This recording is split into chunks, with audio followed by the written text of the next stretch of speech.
Hello, welcome back to the channel. Today we're diving straight into how to automate workflow processes in UPBASE.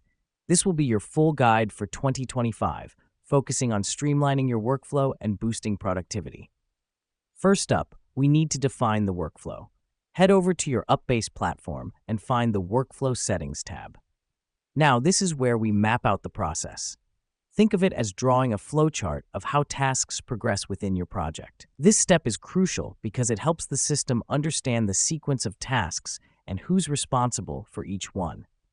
After defining the workflow, the next step is to automate it. Search for the automation feature in your settings. Here, you can set triggers and actions. Triggers are the events that initiate an action, like the completion of a task. Actions are what follows, such as moving to the next task or sending a notification. The reason we do this is to reduce manual intervention and keep the workflow moving smoothly without any hiccups. Now that we've set the triggers and actions, it's time to test the workflow. This is done by creating a dummy project and observing if tasks are moving as per the flow we set up.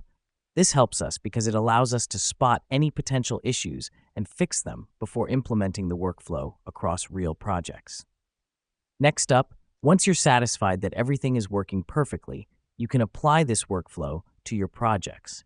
Simply go to your desired project and choose the Apply Workflow option.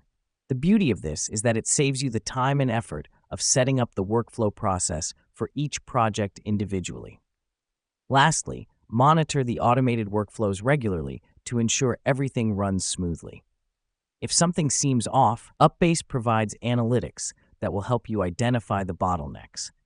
And there you have it, a quick and easy guide on how to automate your workflow processes on UPBASE. Remember, automation is all about making your life easier, so the more you can automate, the more time you save. Thanks for tuning in, and catch you in the next one.